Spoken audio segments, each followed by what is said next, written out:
What's up everyone and welcome back to the World History Channel. Before we begin, please hit the subscribe button today. Let's get started.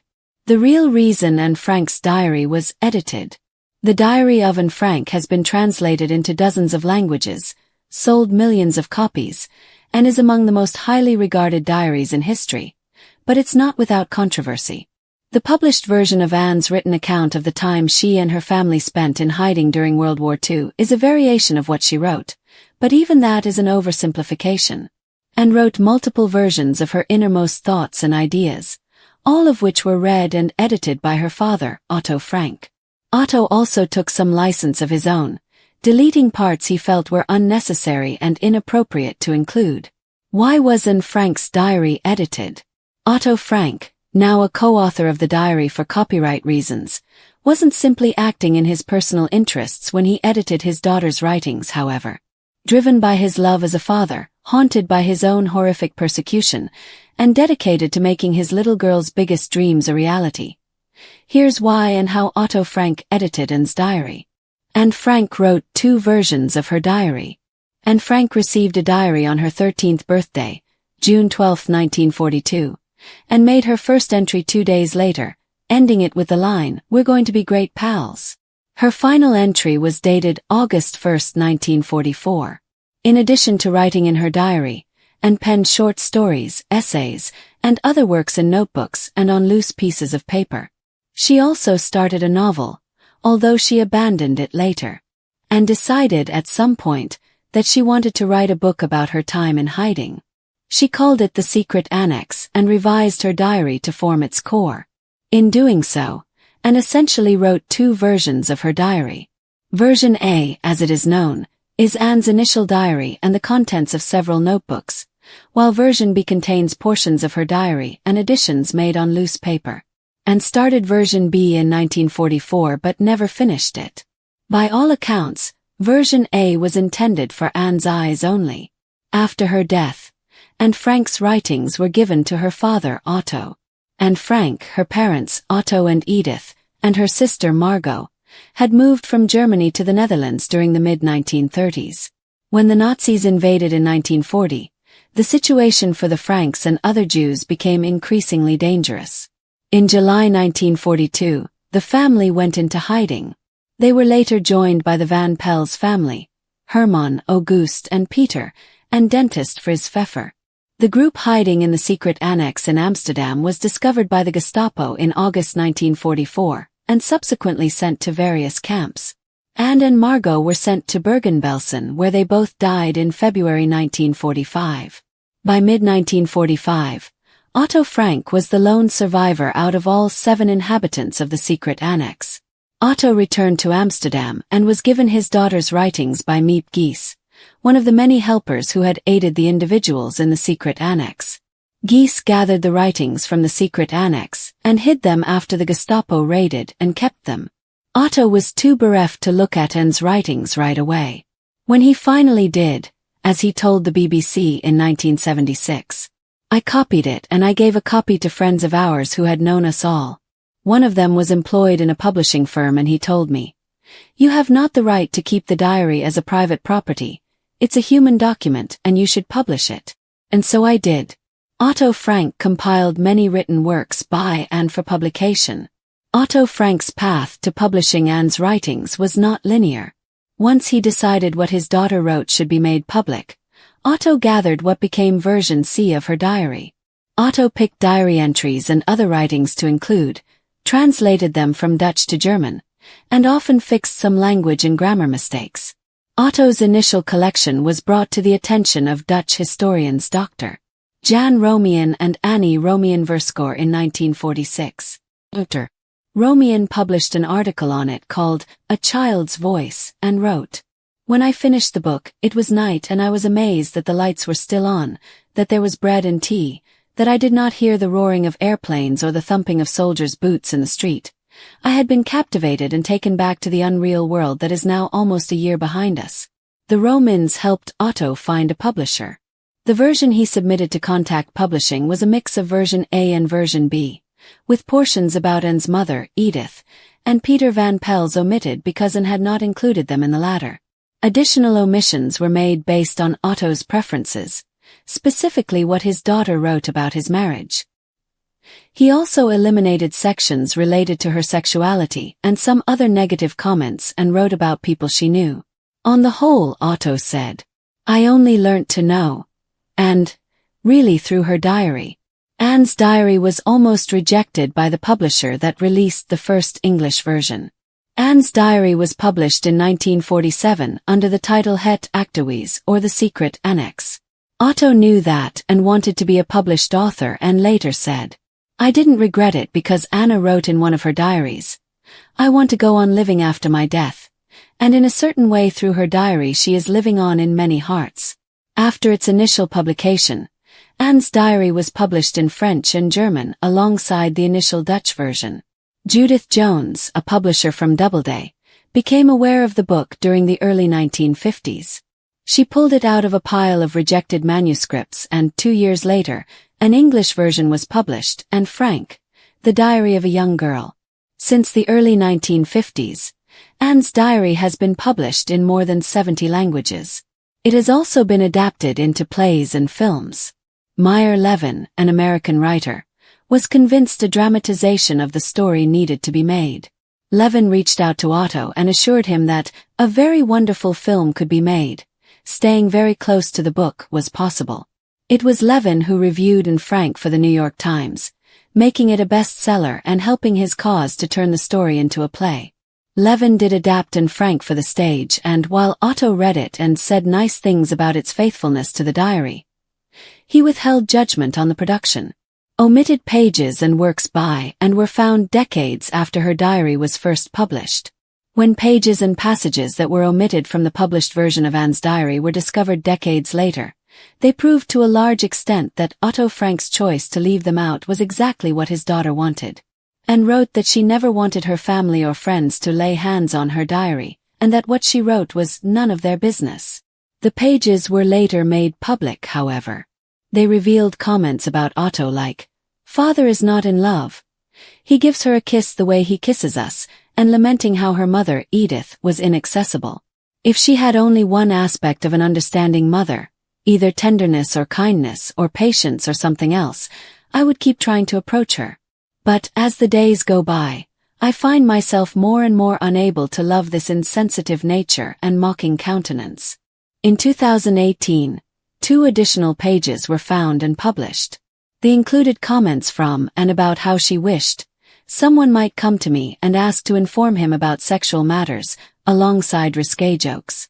The pages also reveal, according to Peter de Bruyne, a senior researcher at the Huygens Institute for the History of the Netherlands, of changes in her writing style. She starts with an imaginary person whom she is telling about sex, so she creates a kind of literary environment to write about a subject she's maybe not comfortable with. Otto Frank dealt with deniers of the diary's authenticity until his death in 1980. After Anne's diary was published and until he died in 1980, Otto Frank pushed back against people who denied the authenticity of the work. As early as the late 1950s, Otto sued Lothar Stielau, a German teacher, for writing an essay that stated, "The forged diaries of Eva Braun, of the Queen of England and the hardly more authentic one of Anne Frank may have earned several millions for the profiteers from Germany's defeat, but they have also raised our own hackles quite a bit."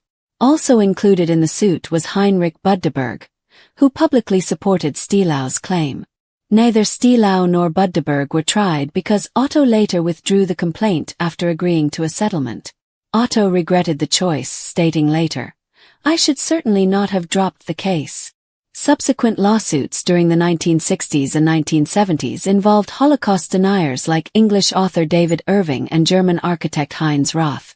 When Otto died in 1980, the Netherlands State Institute for War Documentation took possession of the diary and tested the ink, glue, binding, and paper and analyzed Anne's handwriting. The ultimate conclusion was that the diary was legitimate, there were 3 different versions, and that the changes Otto made were driven by his strong attachment to his dead daughter, his awareness that with publication of the diary he would be achieving her dearest wish, to become a famous writer one day, and his feelings of respect first and foremost, toward his wife and others about whom Miss Frank had made unkind remarks during the occupation. The 2015 move to declare Otto Frank co-authored the diary presents complications with previous assertions that Anne was the only one who wrote the diary and that it is entirely authentic. As French lawyer Agnes Tricois pointed out, if you follow their arguments, it means that they have lied for years about the fact that it was only written by Anne Frank.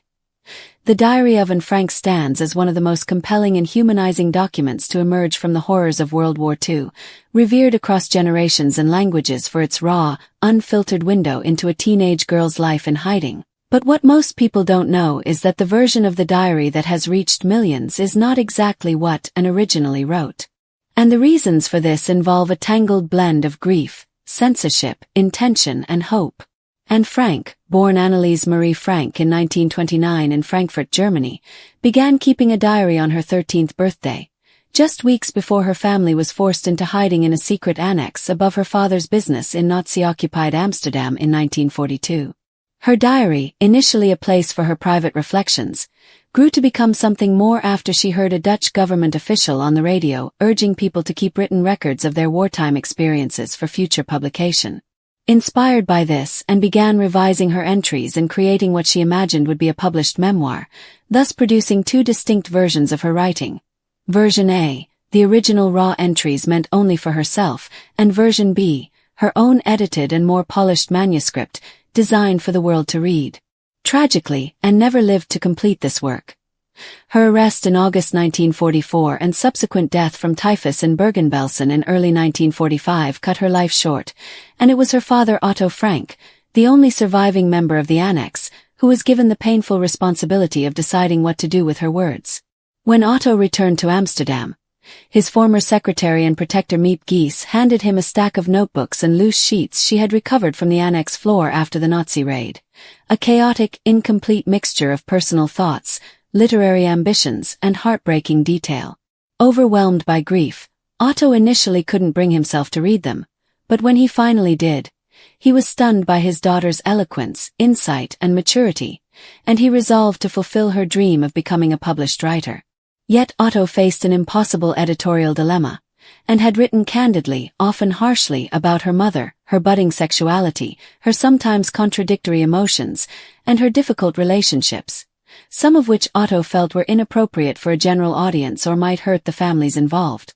So he took it upon himself to compile a third version, Version C, combining material from A and B but making specific omissions. He softened criticisms of Anne's mother Edith, removed personal observations about the Van Pels family and Fritz Pfeffer, known in the diary as Albert Dussel, and most notably excised sections in which Anne discussed her changing body, menstruation, and curiosity about sex. Topics Otto feared would have been scandalous in the prudish climate of post-war Europe, and would have detracted from Anne's moral and symbolic status as an innocent victim of the Holocaust. What Otto may not have realized is that in protecting Anne's image, he also created a global symbol whose complexity was reduced to fit the comforting narrative of resilience, virtue, and youth. When Het Achterhuis, The Secret Annex, was first published in 1947, it resonated immediately with Dutch readers still reeling from war, but it was only after the book's translation into English in 1952 as The Diary of a Young Girl, championed by editor Judith Jones of Doubleday, that it became a runaway international bestseller, and later, a Tony Award-winning play and Oscar-nominated film. However, the adaptations and edited publications, while responsible for global awareness of Anne's story, also cemented a version of her that was somewhat sanitized, stripped of the anger, confusion, and sexuality that made her human. Some critics argue that this distorted the true voice of Anne Frank and contributed to a more palatable narrative that made her acceptable to a wider audience, not as a complex Jewish teenager struggling with identity, but as a universal symbol of hope. Over the decades, questions about the diary's authenticity began to surface, often weaponized by Holocaust deniers like David Irving or conspiracy theorists who claimed the diary was forged or manipulated for profit. Otto Frank spent much of his later life fighting these accusations in court, providing samples of Anne's handwriting, cooperating with forensic investigations, and ultimately winning legal battles to confirm the diary's authenticity. In 1986, the Netherlands State Institute for War Documentation definitively verified that and wrote the diary herself, that the handwriting across the documents matched, that the ink, glue, and paper were from the correct time period, and that Otto's edits were editorial, not deceptive. But even with these conclusions, new layers of complexity arose. In 2015, Anne Frank Fons, the Swiss foundation Otto established to hold the diary's copyright, declared Otto Frank to be a co-author of the diary. A move widely interpreted as a legal maneuver to extend the copyright beyond 70 years after Anne's death, but one that also raised uncomfortable questions. If Otto is a co-author, how much did he really alter the diary? Does the diary still belong solely to Anne? And was the world reading Otto's curated version rather than Anne's unvarnished truth? Over the years, previously withheld pages and documents began to surface, including those discovered in 2018 using digital technology to uncover text and had covered with brown paper. These pages revealed Anne's witty but bawdy jokes and more reflections on sex and anatomy, not the product of a corrupted adolescent mind but the natural curiosity of a girl becoming a woman, grappling with her changing self in the most unnatural of circumstances. In her own words, Anne wrote that parts of her diary were meant to be private, insisting that no one, not even father, will be allowed to read back what I've written. And yet it was Otto who combed through every line, choosing which pieces would make it to print and which would not. Whether that decision was a betrayal of Anne's wishes or an act of loving stewardship remains a matter of interpretation, but what is undeniable is that Otto Frank was motivated by a deep sense of duty, to his daughter, to the 6 million Jews murdered in the Holocaust, and to the future generations he believed needed to hear Anne's voice, even if it was slightly softened. Ultimately, the editing of Anne Frank's diary wasn't just about modesty or censorship. It was about legacy, trauma, memory, and the impossible choices survivors must make to honor the dead while protecting the living. Otto Frank, by all accounts, never truly recovered from the loss of his family, and in assembling the diary, he wasn't just fulfilling Anne's literary dreams. He was trying to create something eternal from the ashes of unspeakable loss. He wanted the world to see Anne not just as a victim but as a voice, one that was articulate, brave, moral, and inspiring. But in doing so, some of her more human, conflicted, and adolescent traits were filtered out, arguably turning Anne from a complex young girl into a symbol for something larger, a voice of hope in darkness. And while that legacy is undoubtedly valuable, the full story, including the controversial edits and recovered pages, reminds us that Anne was never just a symbol. She was a daughter, a thinker, a writer, and a teenager navigating a terrifying world with remarkable clarity, wit, and honesty. The real reason Anne Frank's diary was edited wasn't to erase her but to preserve her in the only way her grieving father knew how, by lifting her words into the light, shaping them for a world not quite ready for her full truth, and creating from them a monument of memory that has endured long after both Anne and Otto passed into history. The romance of Anne Boleyn and Henry VIII had it all: passion, intrigue, and betrayal. Anne was neither the first nor last of Henry's wives, but she remains the most enigmatic, and their relationship the most tumultuous. Small details about their life together reveal just how over-the-top their relationship actually was. In the 1520s, King Henry VIII of England fell fast and hard for Anne Boleyn, an English noblewoman at his court. The only problem: he was already married. Catherine of Aragon had been Henry's wife for nearly 2 decades. Though loyal and devoted, Catherine hadn't been able to give Henry a male heir.